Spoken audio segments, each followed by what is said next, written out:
நான் 1998 இந்த மார்க்கெட்டில் பல்வேறு நிகழ்வுகளோட பார்த்த அனுபவத்தில் சொல்கிறேன். இந்த ஸ்ட்ராட்டஜி இது எல்லாமே பார்க்கறதுக்கு அழகாக இருக்கும், பட் எந்த அளவுக்கு நமக்கு சக்ஸஸ் ஆகும்னு சொல்ல முடியாது.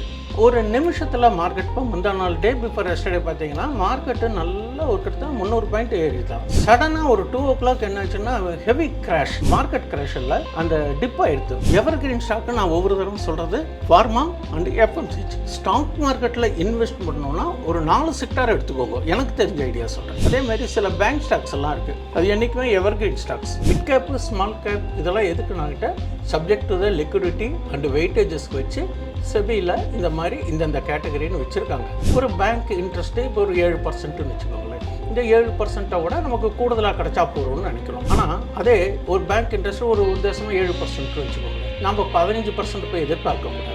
Trend is our friend. ட்ரெண்டுக்கு தகுந்த மாதிரி ஸ்டாக்கை செலக்ட் பண்ணுவோம். பப்ளிக் செக்டர் ஸ்டாக்ஸ் எல்லாம் தூங்கிட்டு இருந்ததெல்லாம் கிளம்பி கிட்டத்தட்ட 200% ரிட்டர்ன் கொடுத்தது. அப்போ தொடர்ந்து கொடுத்ததா? கொடுக்கல. ட்ரேடர் அப்படின்னா ரொம்ப ஜாகிரதையாக பண்ண வேண்டிய காலம்.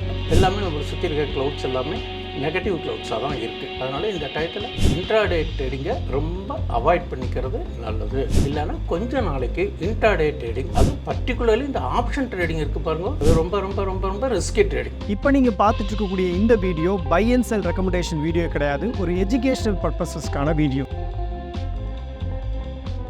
ட்ரேடிங் அப்படின்னு எடுத்துக்கிட்டோம்னா நிறைய பேர் பணத்தை இழக்கிறது தான் பேசுகிறாங்க. சமீபத்தில் செபி கூட 97%க்கும் மேலே பணத்தை இழக்கிறாங்க முதலீட்டாளர்கள் அப்படின்னு தான் சொல்லியிருந்தாங்க. ஸோ இந்த இழக்கிறது, பணம் பறி போகிறத பற்றியே பேசுகிறோம். உண்மையிலே ட்ரேடிங்கில் பணம் பண்ணுறதுக்கு வாய்ப்பு இருக்கா? ட்ரேடிங் அப்படின்னாலே லாபம் நஷ்டம் ரெண்டுமே இருக்கிறது தான். அது எந்த பிஸ்னஸ்லையுமே உண்டு. ரெண்டாவது, மற்ற பிஸ்னஸை விட நம்ம ஸ்டாக் மார்க்கெட்டில் ஒரு சௌரியம் ஒன்று இருக்குது. இந்த ஸ்டாப் லாஸ் அப்படிங்கிற ஒரு ஃபெசிலிட்டிஸ் கொடுத்துருக்கு. இப்போ மற்ற பிஸ்னஸ்லாம் ஸ்டாப் லாஸ் வச்சுலாம் நம்ம பிஸ்னஸ் பண்ணுறதுக்கான வாய்ப்புகள் ரொம்ப ரொம்ப குறைவு.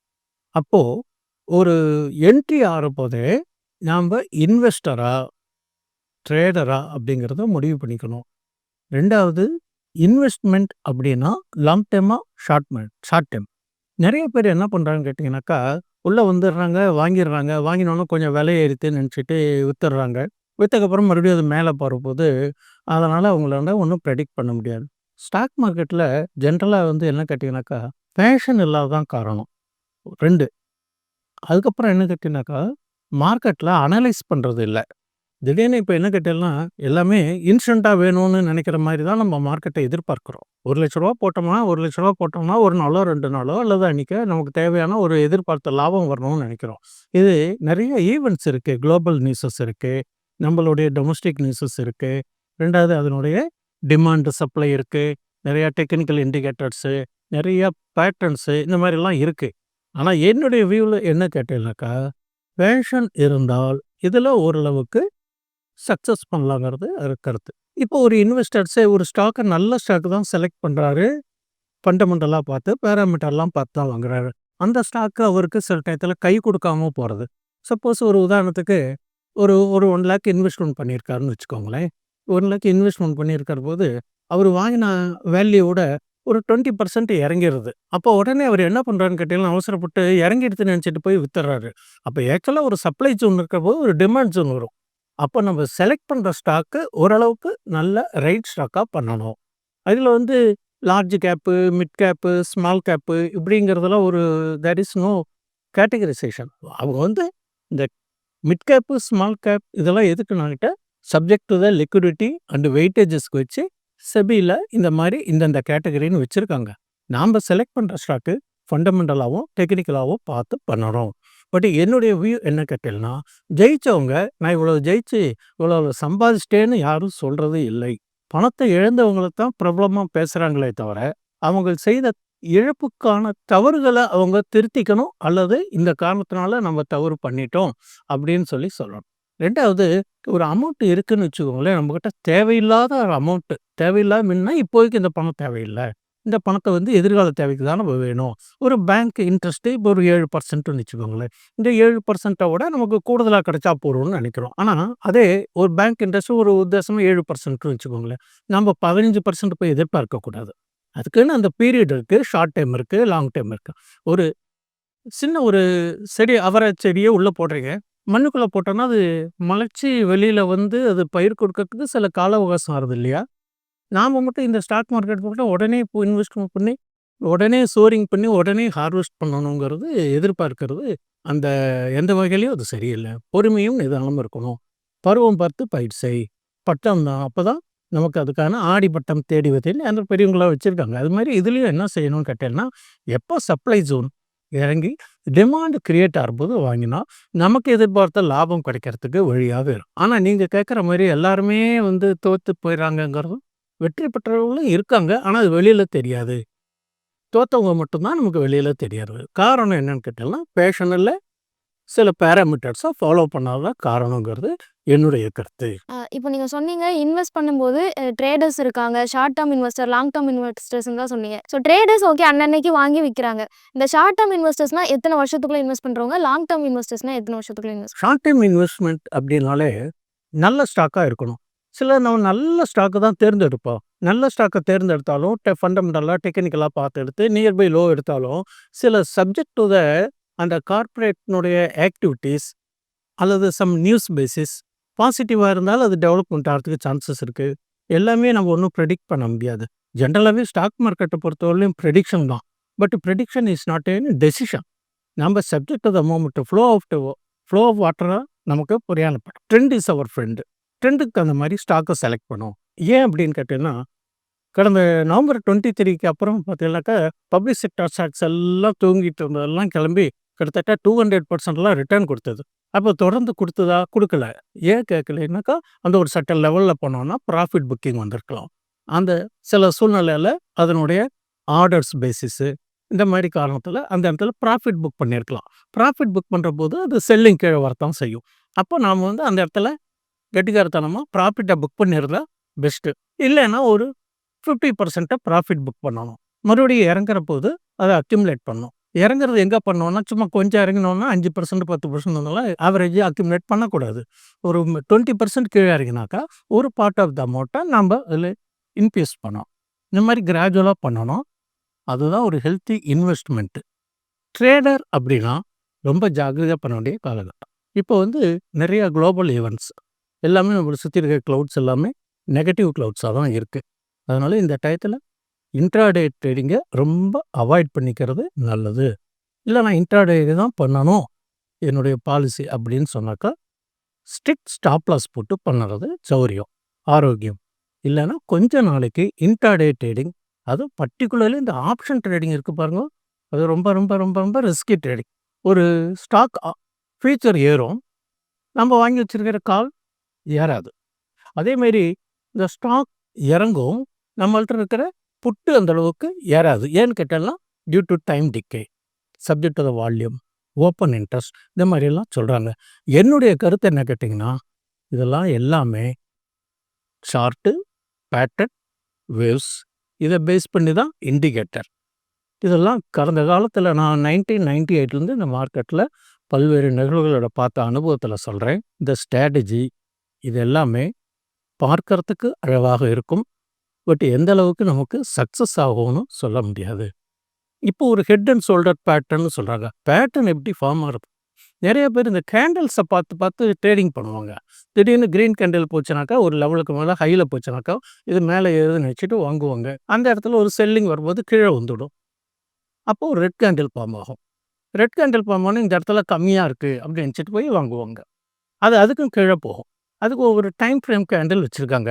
நான் எப்பவுமே இந்த கேண்டிலை அட்வைஸ் பண்ண மாட்டேன். Candle purely on the basis of buying and selling.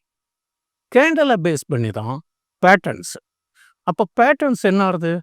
எந்த மாதிரி கேண்டில் எப்படி ஃபார்ம் ஆகிருக்கோ அதுக்கு தகுந்த மாதிரி cup and handle, doji pattern, morning star various பேட்டர்ன்ஸை ஃபார்ம் பண்ணுறோம். அப்போது இந்த கேண்டில்ஸ் எப்படி இருக்கோ அதுக்கு தகுந்த மாதிரி பேட்டர்ன்ஸு.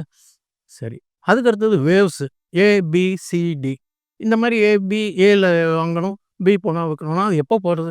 இது எல்லாமே on the basis of price action. Price action தான் எல்லாத்துக்குமே ஒரு ஆரிஜின். இதெல்லாம் வந்து அந்த காலத்தில் அனுபவத்தில் இது மாதிரி போனால் இப்படி போகிறதுக்கான வாய்ப்புகள் இருக்குதுன்னு சொல்லியிருக்காங்க.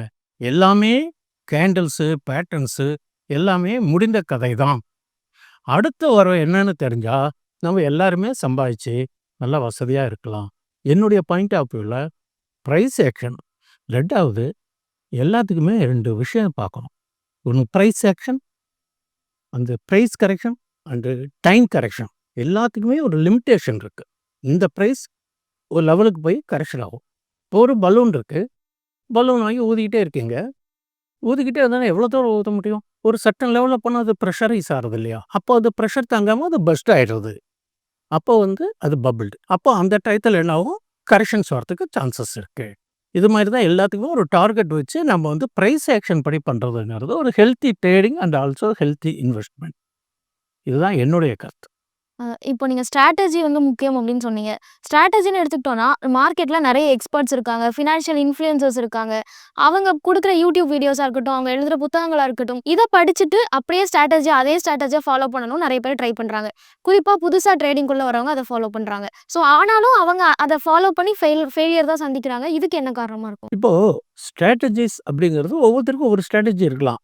ஒருத்தருக்கு ஓப்பன் லோ ஒன்றா இருந்தால் வாங்கி வைக்கணும், ஓப்பன் ஹை ஒன்றா இருந்தால் வித்துட்டு வாங்கணும்.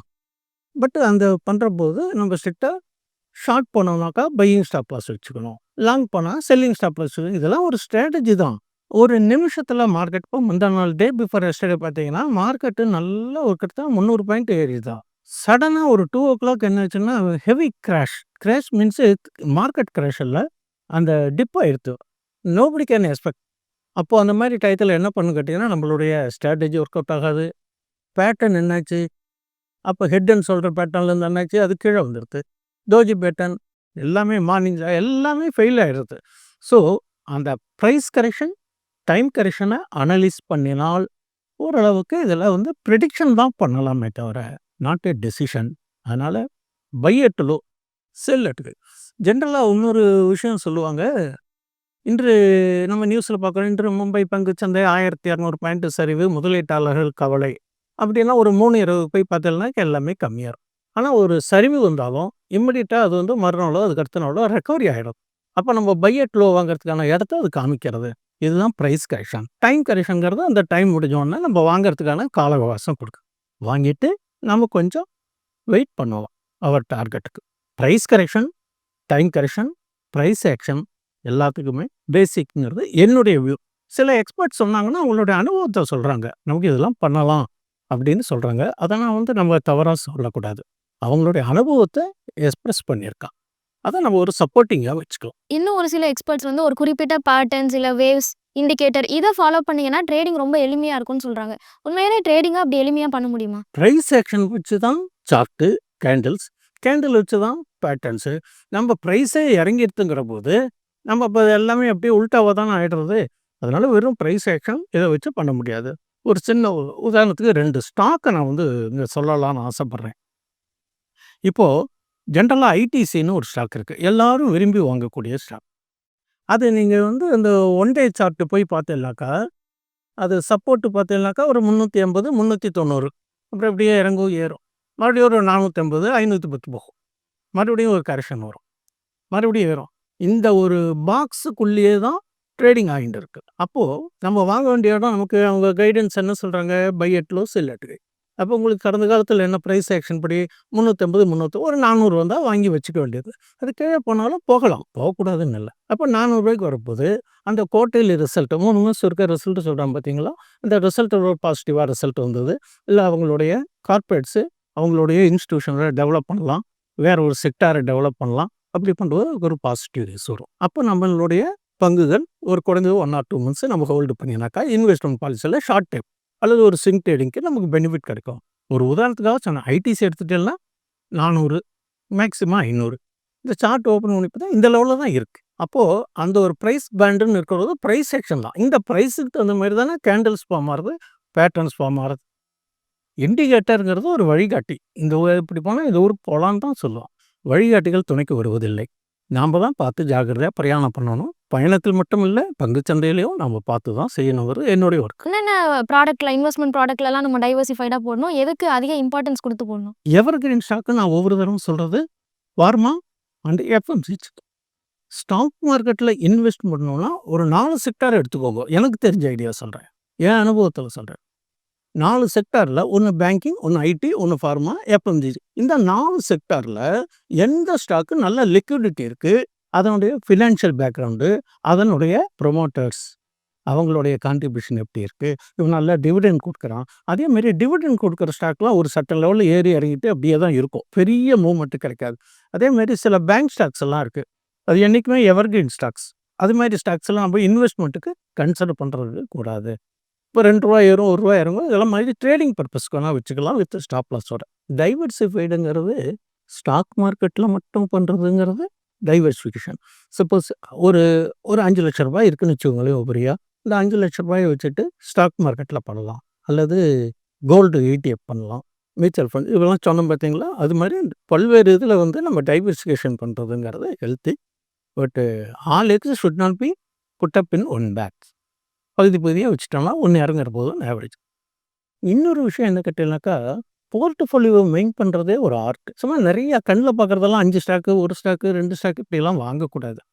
நமக்குன்னு ஒரு 4 செக்டார் செலக்ட் பண்ணி வச்சுக்கணும். அப்படி வாங்கினோன்னா எல்லாம் வாங்கியிருக்கலாம், அது இறங்கிச்சுன்னா அதில் தான் நம்ம அக்யூமுலேட் பண்ணலாம். எல்லாத்தையும் வாங்கி வச்சுட்டு ஒருத்தர் போர்ட்ஃபோலியோவில் பார்த்தா 50 ஸ்டாக் வச்சுருந்தாலும் அதை மெயின்டைன் பண்ண முடியாது. அதனால் ஒரு லிமிட்டட் ஸ்டாக்ஸாக வச்சுக்கணும். அது இறங்கினா நம்ம வாங்கலாம். ஏறுக்கிற போது subject to the needs basis ஏறத்துக்கான வாய்ப்புகள் இருக்கிற போது நமக்கு ஒரு ஜென்யூனான ப்ராஃபிட் கிடைக்கும்.